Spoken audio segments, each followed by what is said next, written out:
Hey everybody, Donnie Gardner here with the Boston Terrier Society. In today's episode, we're going to be walking you through how to buy a Boston Terrier online. Basically, the red flags to look out for, what the process is going to look like, and hopefully this will help you if you're looking at buying a Boston Terrier. She's been a Boston Terrier breeder for 15 years. She also competes in competitions, and she's been doing that since 2008. But her experience with Boston Terriers goes way back to whenever she was a child, whenever her and her mom bought their very first Boston. I hope you enjoyed this episode, and let's get to it. You just want to tell us a little bit about yourself, how long you've been breeding Boston Terriers, and just kind of how you got started with them. Okay, yeah, sure. My name's Gabby Vogler, and I have Gabby Boston Terriers. And we got into Boston Terriers when I was about 10 years old. Our first Boston, her name was Patty, and she was actually for sale at a garage sale that somebody was having. Wow. And my mom, the lady had a lot of kids and a lot of animals and a lot of everything. And so we thought she was cute. She looked really sad. She was tied up to a tree. We were just sitting there like, But so my mom told him, well, I'm not really looking to buy a dog, but we'll give the dog a good home. And so we got Patty, and she was about 5 or 6 when we got her.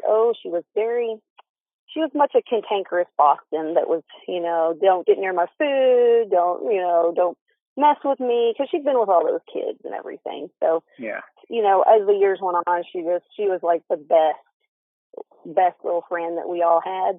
And then my mom started, it was probably about maybe when Patty was about 10, my mom thought, well, maybe I'll try to breed Boston Terriers. And this was way back before internet and Facebook, and I mean, we're talking about like 1993, so it was way back. Then she got into raising Bostons, and she'd only have like maybe a litter a year, or so. It was just kind of a hobby thing. It wasn't anything that was really a big deal. When I graduated college in 2001, I moved to a little town in the middle of nowhere with nothing to do. We had acres and acres of land and nothing to do. And I was like, maybe I should look into maybe raising Boston Terriers myself.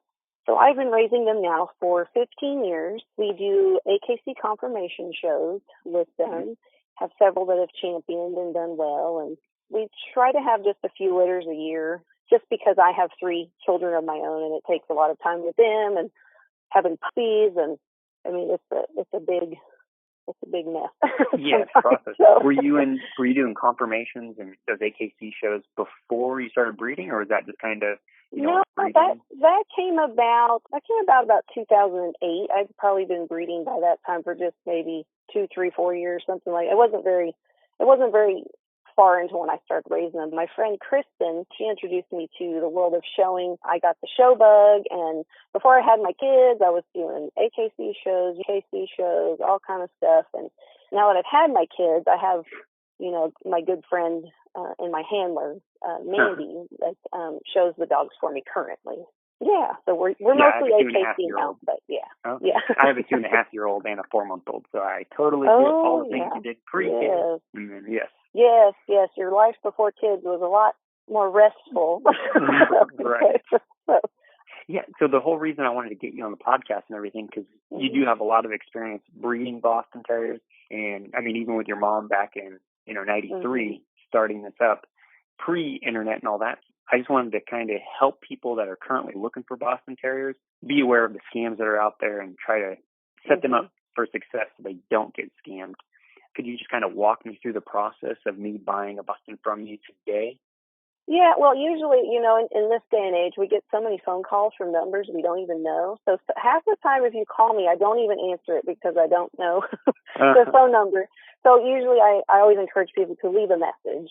But typically, if you leave a message, I will call you back and give the information that I have currently. But the best way to go about for me is if a potential puppy family will fill out my application that's found on my website, and I have it on my Facebook page. And if they email that or text that to me, then typically I go through that and I look at all the, questions that they've answered and the things they've told me. And I don't have a whole lot of litters all the time. So typically my response back to them is check back in a month, I'll let you know if there's any updates. And, I don't keep up with people like all the time because, it would just be impossible to keep up with everybody all the time.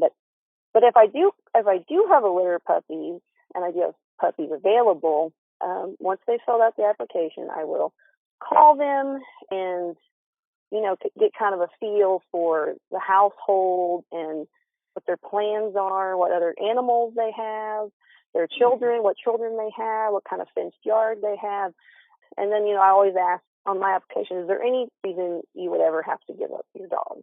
And most of the time people say, no, never. But I myself, to make sure the dog is always taken care of, when the person actually buys the dog, I tell them, if anything ever happens at any point in his life, if you cannot keep this dog, I will take the dog back. So that's an important part that people need to understand in finding a breeder, because you want a breeder that's going to be there for the life of the animal. Try to help people, because if it gets to the point you have to get rid of your dog, you've got some major stuff going on. I think so. Right. And so it just helps alleviate that stress for the dog and for the family. And so usually when I have the application and I review it and do all that stuff, I ask for people's address, and this is kind of funny.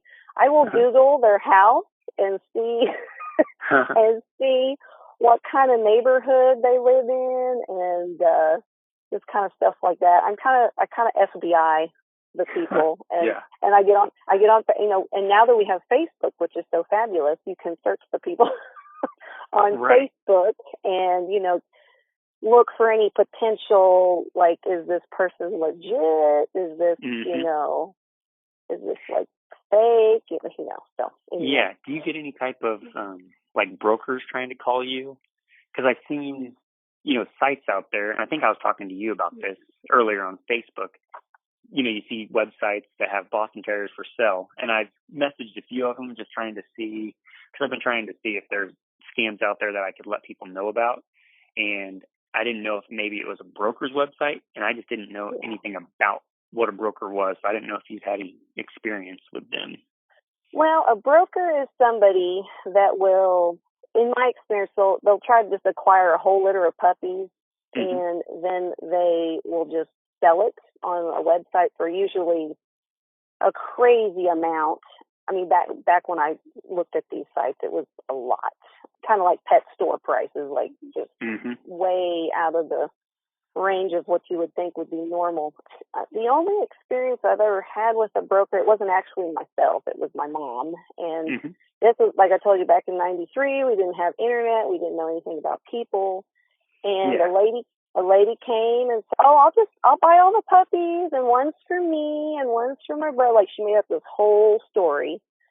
And later, I don't know how many years later it was, we found out that lady was a broker, and she was actually shut down for animal neglect. And we were like, that was awful. But that was, back in the '90s, and people, you didn't know better back then. Right. You just took people for their word, and and so anyway. But I didn't even know that was a thing. Yeah, that's my family's only experience with a broker. But the sites are out there, and the thing with those is you really don't know anything about the puppies, how they were raised, and any issues the parents might have. And broker's going to make them look real cute. You may get a dog that doesn't even look like that. You may get a dog that's just sick. You don't know. Right. So, how do you personally handle deposits? People always ask, can I give you a deposit before puppies are born and things like that? And I say, no, I don't take deposits before puppies are born, just because you never know what's going to happen. You don't want to take a deposit and puppy doesn't make it, or they don't have puppies. And I don't even take a deposit till they're 2 weeks old, just because I want to make sure that they're okay. That's the thing. There's a lot of places that they just sell them right out of the womb. Here you go. Right. I know. Having Bostons are a very hard breed to breed. So, I know every devastating thing that can happen when you breed them. So I'm like, no, I'm going to hold off on that. So, people do their own thing, and they can do that. But for me, I cannot do that. It would be hard to tell somebody, sorry, your puppy didn't make it. And, right. How do you accept your deposits? Is it check, cash? For my deposit would be a check or PayPal. So, have you ever had anybody buy one out of state from you, or has all of your sales been local, face to face? No, we have puppies all over the United States. As far as those out of state people, when they want a puppy, Boston's in particular do not do well flying like in cargo, and I think there's laws in a lot of places that they don't even allow the little short-nosed breeds to even fly. So typically, if somebody comes from out of state, they have to drive. If we can drive somewhere to meet them, we try to within a certain reasonable distance. Okay. And then in that way, I'm assuming that for them, then the deposit's all through PayPal. Yeah, when they make the deposit, it's through PayPal. And then when we meet in person, it can be either cash or deposit or check or PayPal. So, yeah. I mean, talking with other breeders and everything, because a big red flag for me is whenever I see pay us through those green dot cards, you can get at Walmart. In your experience, have you ever seen a breeder ever accept those as a form of payment? And it's called, what is it called? They're called green dots. It's like one of those prepaid cards you can get from Walmart. And a lot of scam artists have been using those. And I was like, I don't think any breeder would I did not know. I did not even know about this. So, no, I have not accepted whatever this is, and I will not accept it now that you've told me about it. Yeah. So, no, I don't know anything about that. Seen it in the past. I think they're getting craftier and craftier as they go along. But used to be, they would post really cute pictures of dogs that they don't even have, and then list them for like $200. Like, here's a dog for $200, and you would contact them, and they would say, "Oh yeah, sure, send the $200, and we'll, work out the shipping." And then of course you send the money. Thank you so much for listening to today's show. If you need to contact Gabby for any reason, if you want to look at her Boston Terriers that she has for sale, or have any questions related to Boston Terriers, her contact information are going to be in the show notes below. Also, if you want to go check out this article, just go to BostonTerrierSociety.com, click on the little icon where it says podcast interviews. You'll be able to see her interview right there. Hope you enjoyed this, and if you have any questions, feel free to shoot me a message. Otherwise, have a great day, and I'll talk to you guys later. Thanks. Bye.